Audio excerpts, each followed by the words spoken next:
नमस्कार, अभिनंदन, आदाब। स्वागत है आपका 92.7 बिग एफएम पर और हम हाजिर हैं एक बार फिर हमारी खास पेशकश नायक के साथ।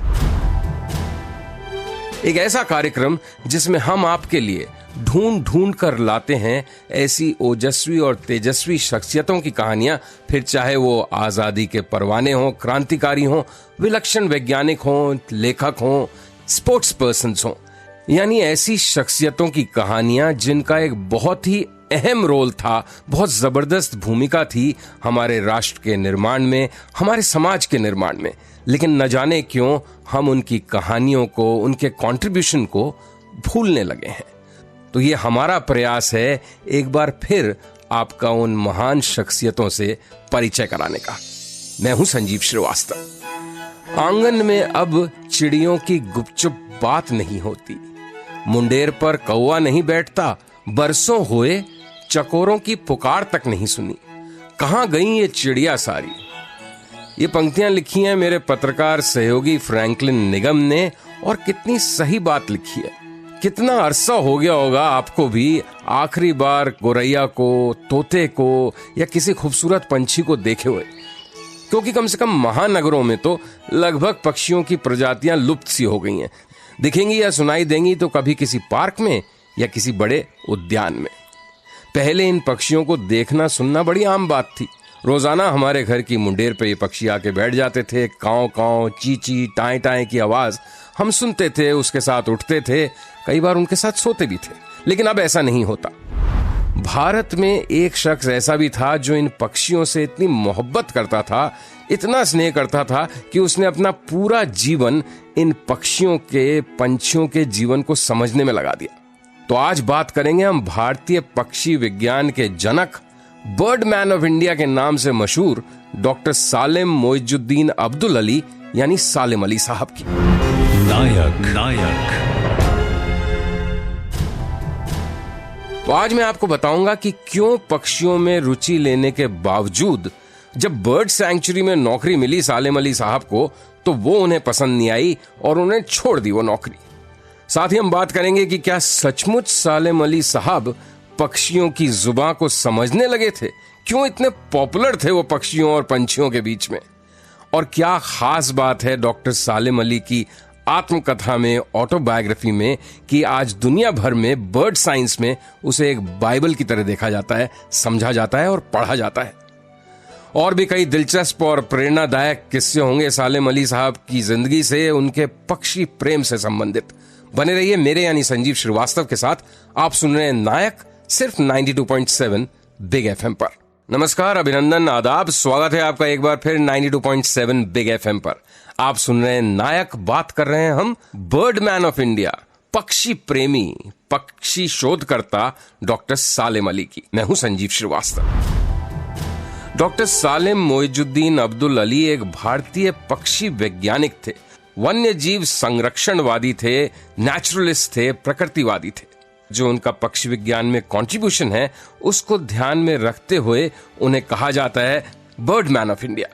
डॉक्टर अली देश के पहले ऐसे पक्षी विज्ञानी थे जिन्होंने भारत में व्यवस्थित रूप से, बहुत ही ऑर्गेनाइज तरीके से पक्षियों का सर्वेक्षण किया था और उन पर ढेरों ढेरों किताबें लिखी थी। बहुत ही ऑर्गेनाइज स्टडी किसी ने पहली बार भारत में ही नहीं दुनिया में की थी बर्ड्स पर। सालेम अली साहब का जन्म 12 नवंबर 1896 को बॉम्बे में हुआ था।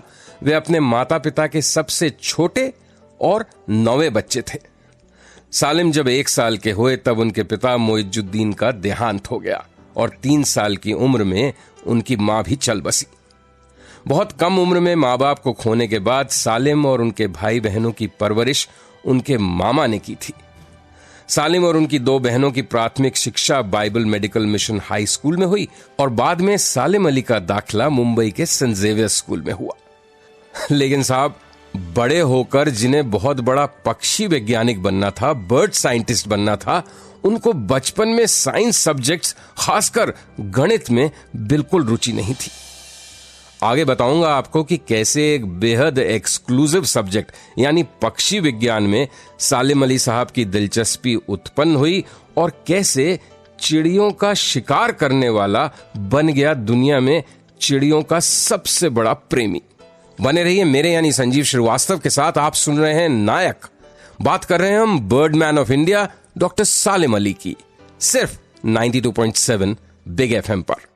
नमस्कार, अभिनंदन, आदाब, स्वागत है आपका एक बार फिर 92.7 बिग एफएम पर। आप सुन रहे हैं नायक। बात कर रहे हैं हम बर्डमैन ऑफ इंडिया पक्षी वैज्ञानिक डॉक्टर सालिम अली की। मैं हूं संजीव श्रीवास्तव। तो साहब, आखिर ऐसा क्या हुआ कि चिड़ियों का शिकार करने वाला बच्चा बन गया दुनिया का सबसे बड़ा पक्षी वैज्ञानिक? हो गई उसको चिड़ियों से, पक्षियों से बेपनाह मोहब्बत। बात यह थी कि शुरुआत में सालिम अली की रुचि शिकार में थी और शिकार से ही संबंधित किताबें वो ज्यादातर पढ़ते थे। बाद में स्पोर्ट्स शूटिंग में भी बालक सालिम अली का मन लगने लगा। उनके मामा अमीरुद्दीन ने भी सालिम को इस हॉबी में काफी एनकरेज किया, काफी प्रोत्साहित किया। घर के आस पड़ोस में अक्सर शूटिंग कॉम्पिटिशन्स ऑर्गेनाइज होते थे। सालिम अली साहब भी उनमें भाग लेते थे। एक बार की बात है कि 10 साल की उम्र में सालिम की नजर पड़ी एक उड़ती हुई गौरैया पर। बस दौड़ के अंदर घर गए, एयरगन निकाल कर लाए, निशाना लगाया और चला दी गोली। गोली सीधे गौरैया को जाकर लगी। फड़फड़ाती हुई गौरैया जमीन पर आ गिरी। सालिम ने उसे उठाया, बड़े ध्यान से देखा और गर्दन पर गौरैया के एक पीले निशान को देखकर सालिम काफी चौंका, हैरान हुआ, क्योंकि उससे पहले उसने कभी ऐसी गौरैया नहीं देखी थी। अब गौरैया को लेकर वो अपने मामा के पास गया, पूछताछ की, कई सवाल पूछे, जवाब मामा के पास था नहीं।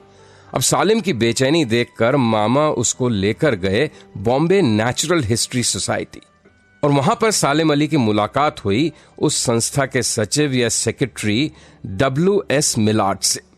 अब जब मिलार्ड साहब से बालक सालिम ने गौरैया के बारे में सवाल जवाब करने शुरू करे तो बच्चे की चिड़ियों में इतनी रुचि देखकर मिलार्ड बड़े हैरान हुए।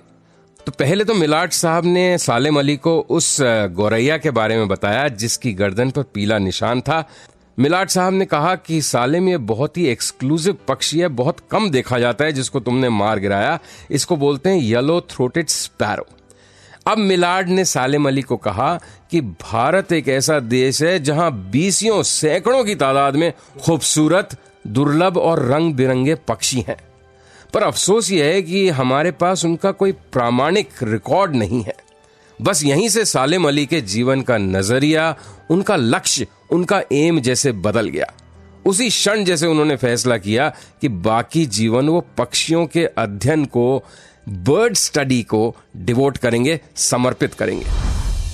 तो साहब, जिस गौरैया को सालिम अली ने मार गिराया वही उनकी प्रेरणा स्रोत बन गई और हमें और दुनिया को उस गौरैया ने दिया एक great bird scientist doctor Salim Ali. आगे बताऊंगा आपको कि बर्ड्स में, पक्षियों में, पंछियों में इतनी दिलचस्पी रखने वाले डॉक्टर सालिम अली को आखिर क्यों नहीं रास आई बर्ड सैंक्चुरी में मिली एक नौकरी। बहुत दिलचस्प किस्सा है। बने रहिए मेरे यानी संजीव श्रीवास्तव के साथ। आप सुन रहे हैं नायक। बात कर रहे हैं हम Birdman of India doctor Salim Ali की, सिर्फ 92.7 बिग एफएम पर। नमस्कार, अभिनंदन, आदाब, स्वागत है आपका एक बार फिर 92.7 बिग एफएम पर। आप सुन रहे हैं नायक। बात कर रहे हैं हम बर्डमैन ऑफ इंडिया पक्षी वैज्ञानिक डॉक्टर सालिम अली साहब की। मैं हूं संजीव श्रीवास्तव। तो आखिर ऐसी क्या वजह थी कि पक्षियों में इतनी गहरी दिलचस्पी रखने वाले, इतनी जबरदस्त हॉबी थी उनकी बर्ड्स को स्टडी करना, लेकिन फिर भी जब उन्हें एक बर्ड सैंक्चुरी में गाइड की नौकरी मिली तो वो उन्होंने छोड़ दी, क्योंकि सालिम अली साहब चाहते थे कि वो पक्षियों पर, पंछियों पर गहन शोध कर सकें और नई नई चीजों की मालूमात कर सकें। हुआ ये कि सेंट जेवियर्स कॉलेज में जब सालिम अली साहब पढ़ रहे थे तो फर्स्ट ईयर के बाद ही उन्हें पढ़ाई छोड़नी पड़ी और उनका जो फैमिली बिजनेस था, इमारती लकड़ियों के व्यवसाय का, उसको देखने के लिए उन्हें बर्मा भेज दिया गया। अब साहब, बर्मा में तो जबरदस्त घने जंगल थे और सालिम अली साहब को पक्षियों में बेहद दिलचस्पी थी। तो ये तो जैसे उनके मन की बात हो गई। लकड़ियां देखने और लकड़ियां खरीदने के लिए वो जंगल जाते और फिर घने जंगलों में चारों तरफ जहां पक्षियों के चहचहाने की आवाजें आती थीं, सालिम अली साहब उन पक्षियों को निहारते, उनको समझते, देखते और उस पर अध्ययन करते। बर्मा में करीब 7 साल तक वो रहे। उसके बाद वो बम्बई लौटे और फिर कुछ और पढ़ाई करके बर्ड्स के बारे में ट्रेनिंग लेकर उनकी नौकरी लग गई नेचुरल हिस्ट्री सोसाइटी के म्यूजियम में बतौर एक गाइड के। लेकिन ये नौकरी उनको रास नहीं आई। कारण भी उसका बड़ा स्पष्ट है। वो तो चाहते थे पक्षियों को करीब से देखना, बारीक उस पर अध्ययन करना, रिसर्च करना। यहाँ गाइड की नौकरी में तो उनकी लाइफ, उनका जीवन बड़ा रेगुलेटेड सा हो गया कि जो टूरिस्ट आए उनको पक्षियों के बारे में कुछ बताएं और उसके बाद अपनी अगली ड्यूटी का इंतजार करें। तो जो मन में था वो नहीं कर पा रहे थे, तो उन्होंने ली छुट्टी और जर्मनी चले गए, जहां उन्होंने पक्षी विज्ञान में उच्च प्रशिक्षण प्राप्त किया। जर्मनी में पढ़ाई कंप्लीट करने के बाद जब वो भारत लौटे तो 1930 में उन्होंने हैदराबाद के निजाम द्वारा आर्थिक सहायता ली और हैदराबाद में ही पक्षियों के सर्वेक्षण का काम शुरू किया।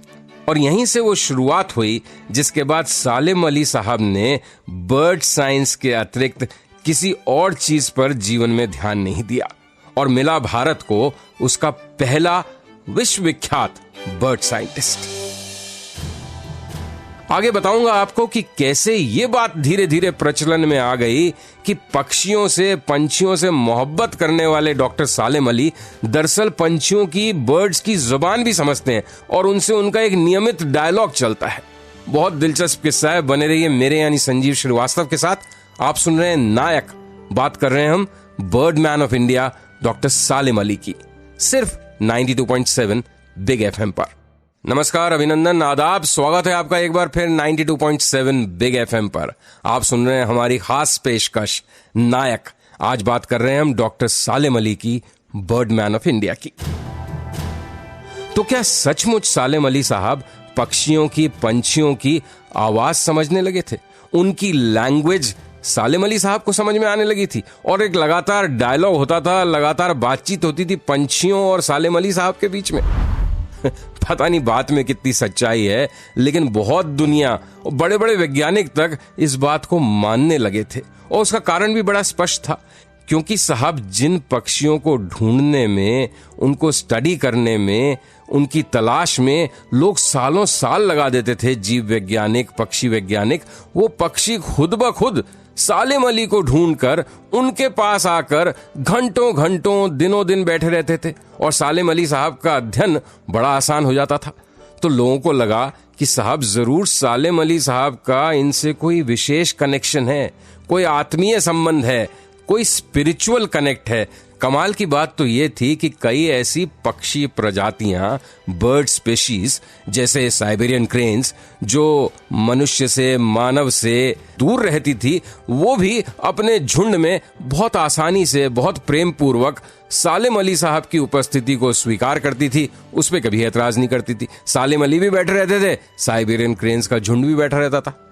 सालेम अली साहब की पक्षियों के साथ कुछ ऐसी दोस्ती थी कि पक्षी पंछी उनके साथ बैठने से, उनके पास आने से कतई नहीं कतराते थे। सालेम अली ने बिना कष्ट पहुंचाए पक्षियों को पकड़ने के 100 से भी ज्यादा तरीके खोज निकाले थे और उन पे लिखा भी था। 1941 में उनकी पब्लिश्ड किताब the book of Indian birds आज भी दुनिया भर में पक्षियों की रिसर्च में एक बाइबल की तरह मानी जाती है, उसे फाइनल वर्ड की तरह देखा जाता है। एक और किताब डॉक्टर सालेम अली ने लिखी थी, hand book of the birds of India and Pakistan, जिसमें भारत और पाकिस्तान में पाई जाने वाली सभी चिड़ियों के बारे में, सभी पक्षियों के बारे में बहुत विस्तार पूर्वक लिखा गया था।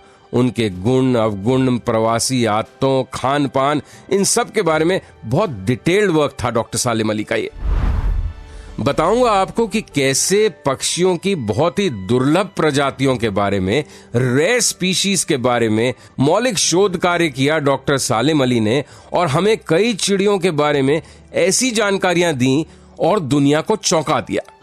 बताऊंगा आपको, बने रहिए मेरे यानी संजीव श्रीवास्तव के साथ। आप सुन रहे हैं नायक, बात कर रहे हैं हम bird man of India doctor Salem Ali की, सिर्फ 92.7 बिग एफएम पर। नमस्कार, अभिनंदन, आदाब, स्वागत है आपका एक बार फिर 92.7 बिग एफएम पर। आप सुन रहे हैं नायक और हम आज बात कर रहे हैं बर्ड मैन ऑफ इंडिया, महान पक्षी वैज्ञानिक डॉक्टर सालेम अली की। मैं हूं संजीव श्रीवास्तव। तो बहुत ही रेयर बर्ड स्पीशीज के बारे में डॉक्टर सालेम अली साहब ने ऐसा क्या मौलिक शोध कार्य किया, ऐसी क्या पायनियरिंग रिसर्च की जिसने उस जमाने के सभी पक्षी वैज्ञानिकों को चौंका कर रख दिया। एक बहुत ही ओरिजिनल पायनियरिंग या ट्रेल ब्लेजिंग जो रिसर्च वर्क किया, शोध कार्य किया डॉक्टर सालेम अली साहब ने, वो है साइबेरियन क्रेन्स के मुतालिक। साइबेरियन क्रेन्स एक बहुत ही दुर्लभ पक्षियों की प्रजाति है, साइबेरियन सारस, जो हजारों किलोमीटर का सफर तय करते हुए माइग्रेट करते हैं यूरोप से, और हर साल एक लंबा सफर तय करते हुए भारत आते हैं। और भारत में भरतपुर की जो बर्ड सेंचुरी है, केवलादेव, वो उनकी एक निश्चित रेगुलर डेस्टिनेशन होती है। वो भरतपुर तक आते हैं यूरोप से और फिर हर साल लौट के उतना ही लंबा हजारों किलोमीटर का सफर तय करते हैं। अब साहब, साइबेरियन क्रेन, साइबेरियाई सारस जो ये होते हैं, ये बेहद खूबसूरत होते हैं। आप देखेंगे तो वैसे ही मोहब्बत हो जाएगी। जानकारी इनके बारे में बहुत कम थी। सालेम अली साहब ने साइबेरियन क्रेन्स पे काम करना शुरू किया और धीरे धीरे उनकी एक एक आदत के बारे में गहरी जानकारी जुटाई और पक्षी वैज्ञानिकों के साथ उसको बांटा। और बर्ड साइंटिस्ट की कम्युनिटी को, पक्षी वैज्ञानिकों की दुनिया को सबसे बड़ा झटका तब लगा जब डॉक्टर सालेम अली ने बताया कि साइबेरियाई क्रेन्स, जिनको सब मांसाहारी समझते थे, वो दरअसल शुद्ध शाकाहारी हैं, प्योर वेजिटेरियन। वे मछलियां नहीं खाते बल्कि काई खाते हैं, क्योंकि लोगों का मानना था कि वो जो अपनी लंबी चोंच से पानी पर बैठकर कुछ खा रहे हैं तो जरूर मछलियों का शिकार करके मछलियां खा रहे होंगे। लेकिन सालेम अली साहब ने कहा नहीं, साइबेरियन क्रेन्स तो प्योर वेजिटेरियन है। आगे बताऊंगा आपको कि किस तरह से अपना पूरा जीवन पक्षी अध्ययन में बर्ड साइंस को समर्पित करने वाले डॉक्टर सालेम अली साहब को दुनिया भर ने किस तरह से अपनी पलकों पर बिठाया, कितने सम्मानों से उन्हें नवाजा गया, और उनकी आत्मकथा आज भी क्यों बर्ड साइंस में एक रेफरेंस बुक की तरह देखी जाती है। बने रहिए मेरे यानी संजीव श्रीवास्तव के साथ। आप सुन रहे हैं नायक। बात कर रहे हैं हम bird man of India doctor Salem Ali की, सिर्फ 92.7 बिग एफएम पर। नमस्कार, अभिनंदन, आदाब, स्वागत है आपका एक बार फिर 92.7 बिग एफएम पर। आप सुन रहे हैं हमारी खास पेशकश नायक, जिसमें हम आपको आज बता रहे हैं डॉक्टर सालेम अली साहब के बारे में। दुनिया भर में पक्षी विज्ञान को, पंछियों की जानकारी को एकत्रित करने की बात को एक खास साइंस की तरह से एस्टैब्लिश करने के बाद डॉक्टर सालेम अली ने 1985 में अपनी आत्मकथा भी लिखी, ऑटोबायोग्राफी। इसका शीर्षक भी उन्होंने दिया the fall of a sparrow. मतलब शायद वो उसी गोरैया का जिक्र कर रहे थे जिसका उन्होंने 10 साल की उम्र में शिकार किया था, और जब वो नीचे गिरी तो उसको लेकर वो पक्षी वैज्ञानिकों के पास गए, और जहां से उनकी रुचि उत्पन्न हुई थी इस पक्षी विज्ञान में, बर्ड्स की दुनिया में। अपनी autobiography the fall of a sparrow में सालेम अली साहब ने लिखा है कि मेरे लिए वाइल्ड लाइफ, बर्ड लाइफ मूलतः रिसर्च के लिए है, शोध के लिए है, और हमारे आपके जीवन में इससे किस किस्म का लाभ हो सकता है उसकी जानकारी संकलित करने के लिए, इकट्ठा करने के लिए है। उन्होंने कोशिश की पंछियों का इंसानों के साथ एक रिश्ता जोड़ने की। इस महान बर्ड साइंटिस्ट की मृत्यु 27 जुलाई 1987 में प्रोस्टेट कैंसर से एक लंबी लड़ाई के बाद 90 साल की उम्र में हुई। बर्ड साइंस में जो उनका जबरदस्त कंट्रीब्यूशन था, उसको ध्यान में रखते हुए भारत सरकार ने उनको पहले पद्मश्री और फिर पद्म भूषण से नवाजा। उन्हें कई अंतर्राष्ट्रीय पुरस्कार एवं मानद डॉक्टरेट डिग्री से भी सम्मानित किया गया। जे पॉल गेटी वाइल्ड लाइफ पुरस्कार उनको मिला। नेदरलैंड्स के प्रिंस बर्नार्ड का art of the golden arc पुरस्कार भी उन्हें मिला। ब्रिटिश ऑर्निथोलॉजिकल सोसाइटी का गोल्ड मेडल भी उन्हें बर्ड साइंस के, पक्षी विज्ञान की सेवा की वजह से दिया गया। पक्षी विज्ञान के क्षेत्र में जो उनका जबरदस्त कंट्रीब्यूशन था, उसको ध्यान में रखते हुए बॉम्बे नेचुरल हिस्ट्री सोसाइटी और Indian environment and forest ministry द्वारा कोयम्बटूर के पास Salem Ali bird science and natural history centre स्थापित किया गया। और उनके इस जबरदस्त योगदान की वजह से ही उन्हें आज भी बर्ड मैन ऑफ इंडिया की तरह से याद किया जाता है। तो ये थे हमारे आज के नायक, मशहूर पक्षी वैज्ञानिक, bird man of India doctor Salim Ali, जिनका जिक्र हमने आज खास तौर पे इसलिए किया जिससे कि हमारी और आपकी जो फाइनर सेंसिबिलिटीज हैं, जो हमारे अंदर का संवेदनशील पक्ष है, जो शायद पक्षियों के सबसे नजदीक होता है, पंछियों के सबसे निकट होता है, वो बेहतर हो, वो कुछ सजे, वो कुछ संवरे। तो इस उम्मीद के साथ कि आज के बाद जब भी आप आकाश में उड़ते किसी पंछी को देखेंगे तो न सिर्फ उसे एक अलग नजरिए से देखेंगे बल्कि डॉक्टर सालिम अली को भी याद करेंगे। मुझे यानी संजीव श्रीवास्तव को दीजिए अनुमति। नमस्कार, शुभ रात्रि, good night, take care everyone.